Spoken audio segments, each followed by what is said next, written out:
சோனா குருவி அந்த காட்டில் இருந்த ராணா குருவியை கல்யாணம் பண்ணிக்கிட்டு வந்து 6 மாதம்தான் ஆகியிருந்தது. சோனா குருவி இப்போ முட்டையிட வேண்டிய நேரம். திடீர்னு இந்த சமயத்தில் மழை பெய்ய ஆரம்பிச்சதால தன்னோட கூட்டில் உட்காந்துக்கிட்டு ஜன்னல் வழியாக வெளியே பெய்கிற மழையை பயத்தோடு பார்த்துக்கிட்டு இருந்தது. காலையில் உணவு தேட போன ராணா குருவி இது வரைக்கும் தன்னோட வீட்டுக்கு திரும்பி வரல. சோனா குருவி மனசில் அந்த பயத்துக்கு அதுதான் காரணம். ராணாஜி, இப்படி பெய்கிற மழையில் நீங்கள் எவ்வளோ கஷ்டப்படுறீங்களோ, கடவுளே என்னோட கணவரை சீக்கிரமாக என்கிட்ட கொண்டு வந்து சேர்த்துடு. இந்த மாதிரி இடி சத்தத்தை கேட்டா சோனா ரொம்பவும் பயப்படுவா. அதனால நாம சீக்கிரமா வீட்டுக்கு போயாகணும். இப்படி நினச்ச ராணா குருவி ரொம்ப வேகமாக பறந்து வந்துக்கிட்டு இருந்தது. ராணா குருவி இப்படி வேகமாக பறந்து வர காற்று ராணா குருவி கூட போட்டி போட்டுக்கிட்டு வேகமாக வீச ஆரம்பிச்சது. அந்த காற்றை எதிர்த்து நிற்க முடியாத ஒரு காஞ்சு போன மரம் ஒன்று கீழே விழ ராணா குருவி எதிர்பாராத விதமாக அந்த மரத்துக்கு இடையில மாட்டிக்கிச்சு. பாவம், அந்த மரம் ராணா குருவி மேலே விழுந்துருச்சு. அந்த மரத்தோட எடையை தாங்க முடியாத ராணா குருவி அப்படியே இறந்து போயிடுச்சு. இதுக்கு மேலேயே என்னால் வீட்டுக்குள்ளே உட்காந்துருக்க முடியாது. வெளியில் போய் என் கணவர் வந்துக்கிட்டு இருக்காரான்னு பார்ப்போம் அப்படின்னு நினச்ச சோனா குருவி உடனே வீட்டை விட்டு வெளியில் பறந்து வந்தது. சோனா குருவி இப்படி பறந்து வந்த கொஞ்ச நேரத்தில் சோனா குருவியோட வீடு பயங்கர சேதத்தோட கீழே வெள்ளி உடஞ்சி போச்சு. அதை பார்த்த சோனா குருவி ரொம்பவும் பயந்து போயிடுச்சு.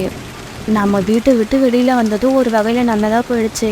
இல்லைனா நம்ம நிலைமையை நினச்சி பார்க்கவே பயமாக இருக்குது.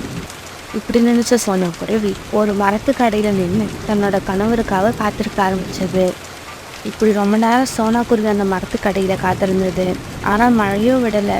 சோனா குருவியோட கணவரும் திரும்பி வரல. இந்த சமயத்தில் திடீர்னு சோனா குருவிக்கு வயிற்று வலிக்க ஆரம்பிச்சது. கடவுளே, என்ன இது? இருக்கிறதுக்கு வீடும் இல்லை, என் பக்கத்தில் என்னோட கணவரும் இல்லை. இந்த சமயத்தில் நான் முட்டையிடுற நேரம் வந்துடுச்சு. இப்போ என்ன பண்ணுறது? எனக்கு எதுவுமே புரியலை. இப்படி யோசிச்ச சோனா குருவி உடனே அக்கம் பக்கத்தில் இருந்த பிள்ளைங்கெல்லாம் ஒன்றா சேர்த்து ஒரு கூட்டை கட்டி முடிச்சது. பிறகு அந்த கூட்டில் ஒரு அழகான முட்டை இட்டுச்சு. கொஞ்ச நேரத்துக்கு அப்புறம் மழையும் விட்டுடுச்சு. சோனா குருவி ஒரு மரத்துக்கு அடையில முட்டையோட உட்கார்ந்துருக்கதை பார்த்த காலுக்காக அங்க வந்தது. சோனா, வீட்டுக்கு என்ன ஆச்சு? அது எப்படி இடிஞ்சு விழுந்தது? காலண்ணா, மழையும் காத்தும் ரொம்ப வேகமா வீசப்ப என்னோட வீடு இடிஞ்சு கீழே விழுந்துடுச்சு. நல்ல வேலையா வீடு இடிஞ்சு விழுறப்ப நான் வெளியில வந்துட்டேன். அப்புறம் மழை பெய்யறதுக்கு முன்னாடி உணவு தேட போன என்னோட கணவர் இன்னும் வீட்டுக்கு திரும்பி வரல. தயவு செய்து நீங்க என்னோட கணவரை கொஞ்சம் தேடி பார்த்து அழைச்சிட்டு வாங்க. என்னால இந்த முட்டையை விட்டுட்டு எங்கேயும் போக முடியல. சோனா, நீ முட்டைய பத்திரமா பாத்துக்க. நான் போய் ராணா எங்க இருந்தாலும் சீக்கிரமா அழைச்சிக்கிட்டு வரேன். இப்படி சொன்ன காலுக்காகவும் உடனே ராணா குருவியை தேடி பறந்து போச்சு. இப்படி போன காலுக்காகவும் ஒரு இடத்துல மரம் மேல விழுந்ததால இறந்து கிடந்த ராணா குருவியை பார்த்துட்டுச்சு. இதை பார்த்த காலுக்காகத்தோட மனசு ரொம்பவும் கஷ்டப்பட்டுச்சு. சோனா குருவிக்கு கல்யாணம் ஆகி 6 மாசம்தான் ஆகுது. அதுவும் இப்பதான் முதலா முட்டையிட்டு இருக்கு. இந்த சமயத்துல தன்னோட கணவர் இறந்த விஷயத்த அது கேள்விப்பட்டா அதால கண்டிப்பா தாங்கிக்க முடியாது. நெஞ்சு வெடிச்சு செத்தாலும் செத்துடும். அதனால அதோட முட்டையிலிருந்து குழந்தை பிறக்கிற வரைக்கும் ராணா இறந்த செய்திய சோனா குருவி கிட்ட சொல்லவே கூடாது. இப்படி யோசிச்ச காலுக்காகவும் பிறகு சோனா குருவி கிட்ட வந்தது. காலண்ணா, அவரை பாத்தீங்களா? அவர் எங்க இருக்காரு? இங்க பாரு சோனா, நீ பயப்படுறதுக்கு எதுவும் இல்லை. மரம் வெட்டுற வேலைக்கு இங்கிருந்து நிறைய பறவைகளை தூரமா உள்ள காட்டுக்கு அழைச்சிக்கிட்டு போயிருக்காங்க. இப்ப கொஞ்ச நாள் வேலை இல்லாம இருந்ததால ராணா குருவியும் அந்த வேலைக்கு தான் போயிருக்கு. வேலையை முடிச்சிட்டு அவங்க திரும்பி வர்றதுக்கு இன்னும் 2 மாசம் ஆகும்னு கேள்விப்பட்டேன். அப்புறம் தான் இப்படி வேலைக்கு போற விஷயத்த உங்ககிட்ட வந்து சொல்ல நேரம் இல்லாததால ஒரு பறவைகிட்ட சொல்லி அனுப்பியிருக்கு. அப்படியா காலண்ணா? இப்பதான் என்னோட மனசு நிம்மதியா இருக்கு. இவ்வளவு நேரம் எதையோ நினைச்சு ரொம்ப பயந்துகிட்டு இருந்தேன். சோனா, இப்ப உங்ககிட்ட இருக்கிறதுக்கு வீடு இல்லை. இந்த நிலைமையில ராணா குருவியும் தூரமா உள்ள ஒரு காட்டுக்கு வேலைக்கு போயிடுச்சு. நீ ஒன்னு பண்ணு, உன்னோட முட்டையை எடுத்துக்கிட்டு என்னோட வீட்டுக்கு வா. ராணா குருவி திரும்பி வர்ற வரைக்கும் எங்க வீட்லயே இரு. இப்படி சொன்ன காலுக்காக பிறகு தன்னுடைய வீட்டுக்கு பறந்து போச்சு. காலுஜி, எதுக்காக இந்த குருவி நம்ம வீட்டுக்கு வந்திருக்கு? கோரி, முதல்ல உள்ள போக வழி விடு. உன் கேள்விக்கு உள்ள வந்து பதில் சொல்றேன். இப்படி காங்களோட வீட்டுக்குள்ள போன சோனா குருவி தன்னோட முட்டைய ஒரு கூட்டுல பாதுகாப்பா வச்சது. பிறகு காலுக்காக சோனா குருவிக்கு சாப்பிட தானியங்களை கொடுத்தது. சோனா குருவியும் அந்த தானியங்களை ரொம்பவும் ஆர்வமா சாப்பிட்டது. இதையெல்லாம் பார்த்த கோரிக்காகத்துக்கு ரொம்ப கோபம் வந்துருச்சு. உடனே காலுக்காகத்தை பக்கத்து ரூமுக்கு கூப்பிட்டு போன கோரிக்காகம் இப்படி பேச ஆரம்பிச்சது. காலுஜி, நீங்க மனசுல என்னதான் நினைச்சுக்கிட்டு இருக்கீங்க? இங்க பாரு கோரி, நான் சொல்றத கொஞ்சம் பொறுமையா கேளு. இப்படி ஆரம்பிச்ச காலுக்காக நடந்தது எல்லாத்தையும் கோரிக்காகத்துக்கு பொறுமையா எடுத்து சொல்லுச்சு. நீ ஏன் சொல்லு. ஒரே நேரத்துல வீட்டையும் கணவனையும் பறி கொடுத்த இந்த சோனா குருவி இப்ப புதுசா வந்த முட்டையையும் பாதுகாக்க வேண்டியிருக்கு. இந்த நிலைமையில சோனா குருவியை தனியா விட்டுட்டு வர எனக்கு மனசு இல்ல. அதனாலதான் நம்ம வீட்டுக்கு அழைச்சிக்கிட்டு வந்தேன். காலுஜி, சோனா குருவியோட சூழ்நிலை இந்த அளவுக்கு மோசமா இருக்கும்னு நான் நினைக்கவே இல்லை. பாவம். இனிமே சோனா குருவியை பத்தி நீங்க கவலைப்படாதீங்க. அது முட்டையிலிருந்து குழந்தை வெளியே வர வரைக்கும் நான் அதை பத்திரமா பாத்துக்கிறேன். இங்க பாரு சோனா, நீ இப்பதான் முட்டையிட்டு இருக்க. அதனால இனிமே காஞ்ச தானியங்களை நானே மறந்து கொடுத்தா கூட நீ சாப்பிடாத. பழங்கள் எங்க வீட்டுல நிறைய இருக்கு, அதை கேட்டு வாங்கி சாப்பிடு. இப்படி சொன்ன கோரிக்காகவும் பிறகு 2 பழங்களை எடுத்து சோனா குருவி கிட்ட கொடுத்தது. கோரியக்கா, நீங்களும் காலனாவும் என் மேல ரொம்ப அன்பு காட்டுறீங்க. இதுக்கு நான் எப்படி நன்றி சொல்ல போறேன்னே தெரியல. உண்ண உணவு, இருக்க இடம், இப்படி எல்லாமே கிடைச்சாலும் சோனா குருவியோட மனசு எப்பவும் ராணா குருவியை நினைச்சுக்கிட்டே இருந்தது. ராணாஜி, என்னையும் நம்ம குழந்தையும் பார்க்க சீக்கிரமா வாங்க. உங்களை பார்க்கணும் போல ரொம்ப ஆசையா இருக்கு. இப்படியே சில நாட்கள் நகர்ந்துச்சு.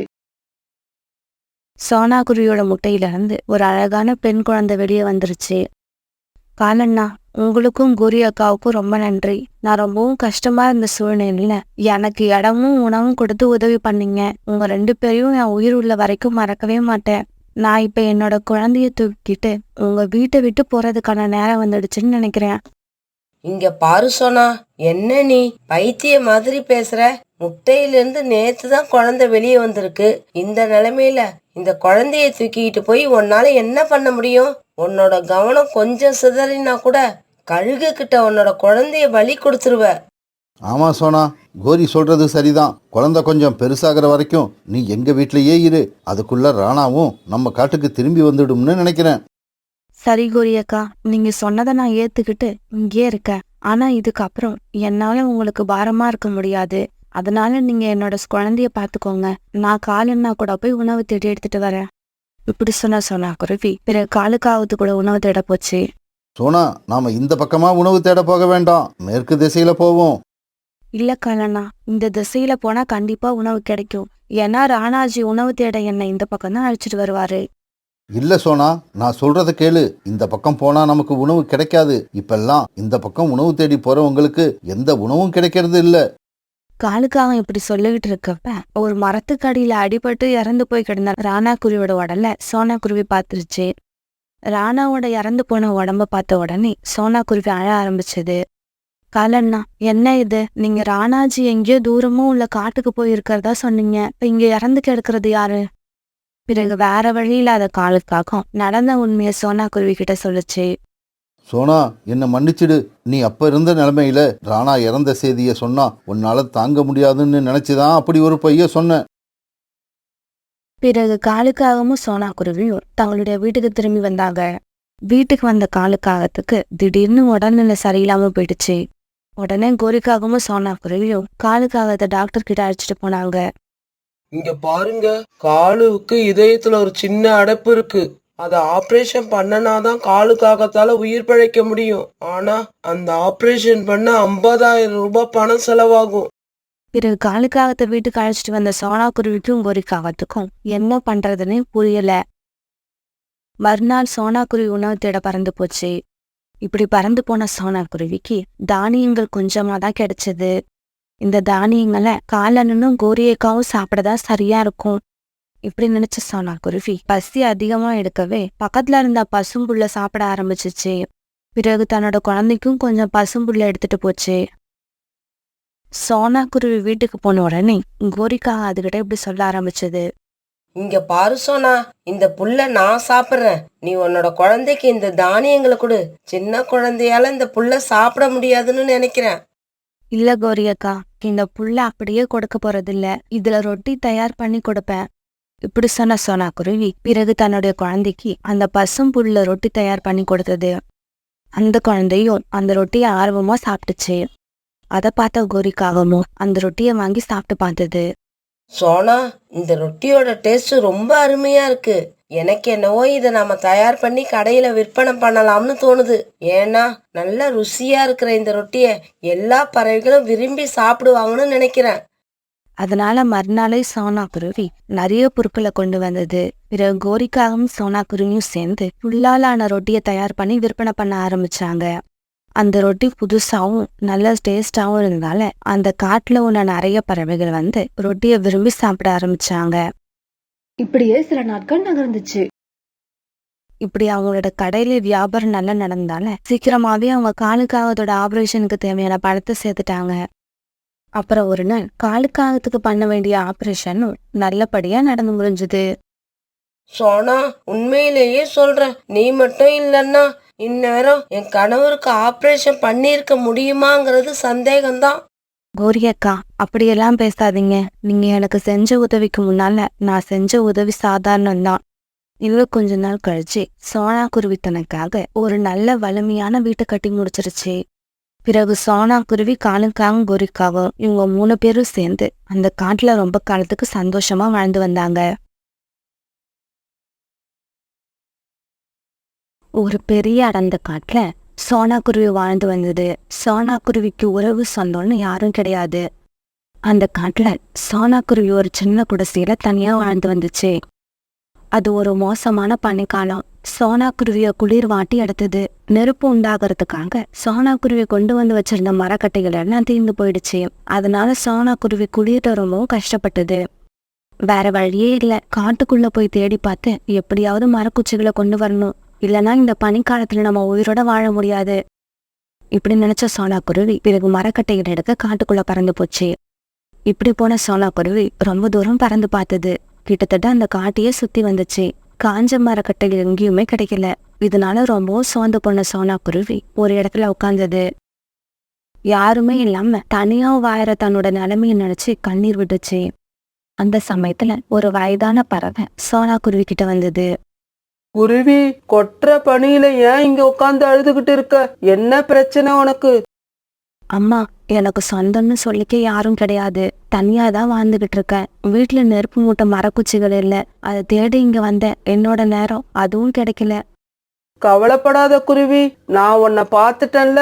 இதுக்கப்புறம் உனக்கு நல்ல நேரம்தான். இப்படியே கொஞ்சம் தூரம் போ, ஒரு காஞ்ச மரம் இருக்கும். அதை வெட்டி விறகாக்கி நீ வீட்டுக்கு எடுத்துக்கிட்டு போ. இப்படி சொல்லிட்டு அந்த வயதான பறவை அங்கிருந்து போயிடுச்சு.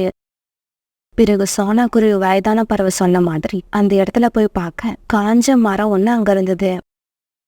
அந்த மரத்தை பார்த்த சோனா குருவி உடனே சந்தோஷமா தான் கொண்டு வந்த கோடாரியை எடுத்து அந்த மரத்தை வெட்ட ஆரம்பிச்சது.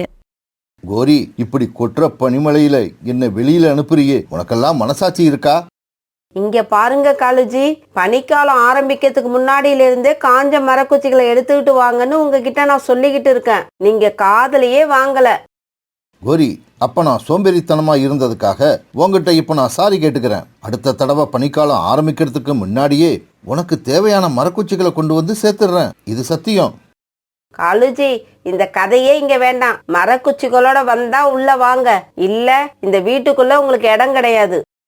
வேற வழி இல்லாத காலுக்காக காஞ்ச மரக்குச்சிகளை தேடி வெளியில பறந்து போச்சு. இப்படி பறந்து வந்த காலுக்காக சோனா குருவி மரம் வெட்டிக்கிட்டு இருக்கத பாத்துருச்சு. அந்த சமயத்துல சோனா குருவி வெட்டின மரக்குச்சிகளை கட்டா கட்டி வச்சுட்டு நதியில தண்ணீர் குடிக்க போச்சு.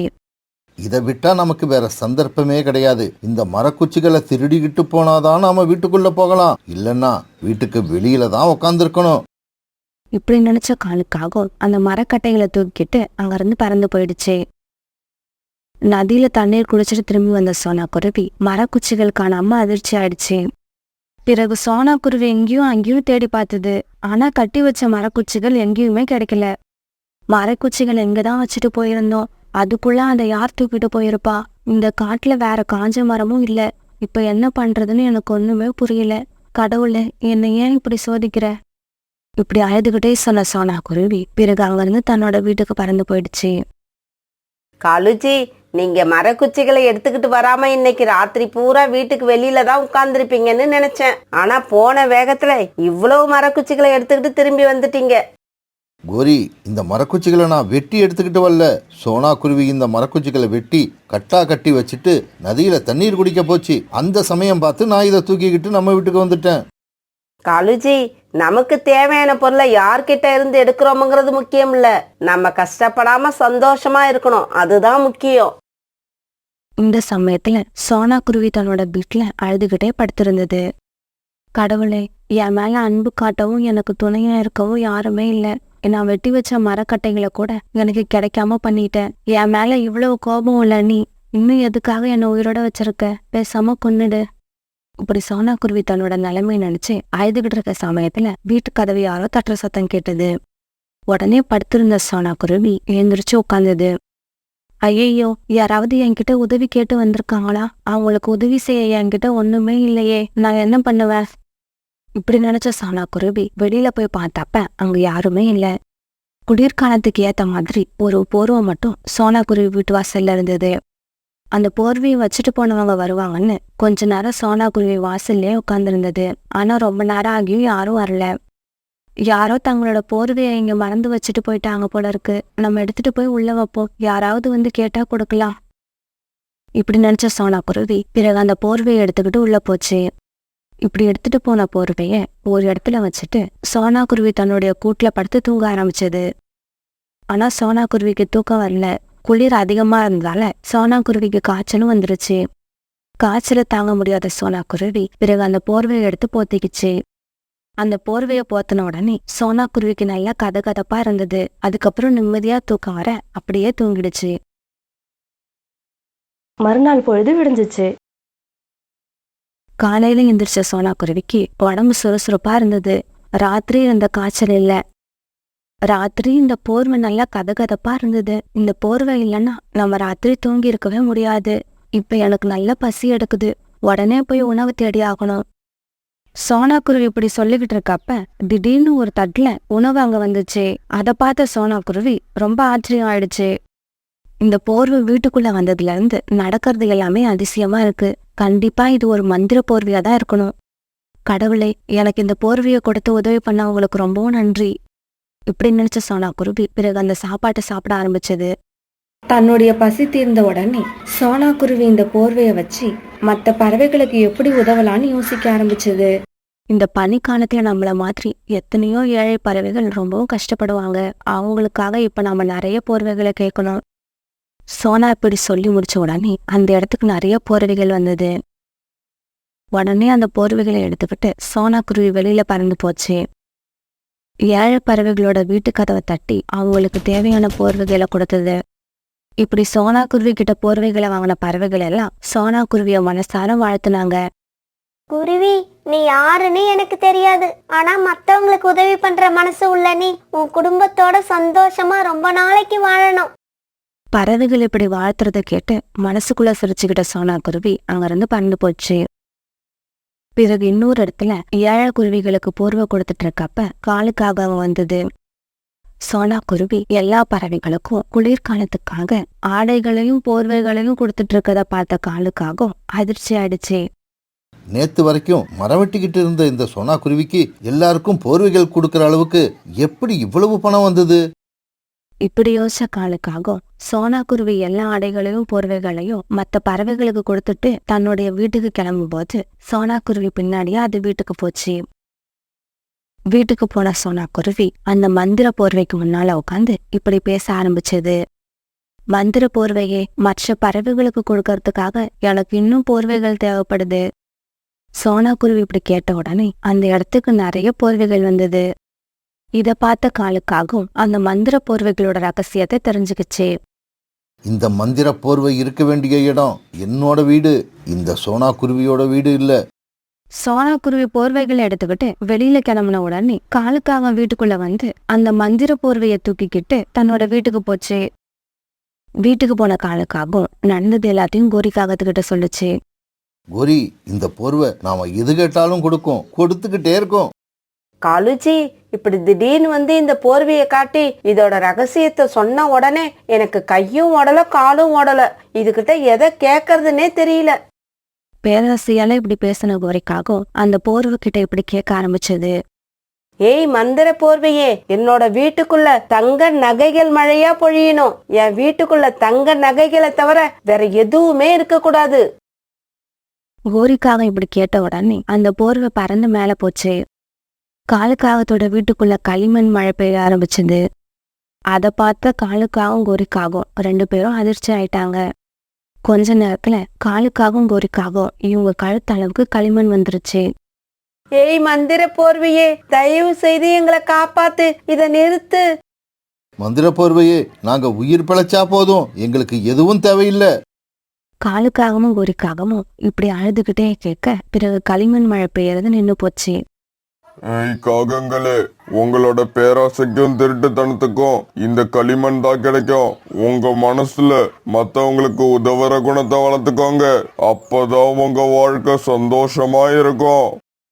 இப்படி சொன்ன அந்த போர்வை காலுக்காகத்தோட வீட்டுல இருந்து மறுபடியும் சோனா குருவி வீட்டுக்கு போயிடுச்சு. பிறகு மறுபடியும் வீட்டுக்கு வந்த சோனா குருவி மறுநாள் பறவைகளுக்கு கொடுக்கறதுக்கான துணிகளை அந்த மந்திர போர்வை கிட்ட கேட்டது.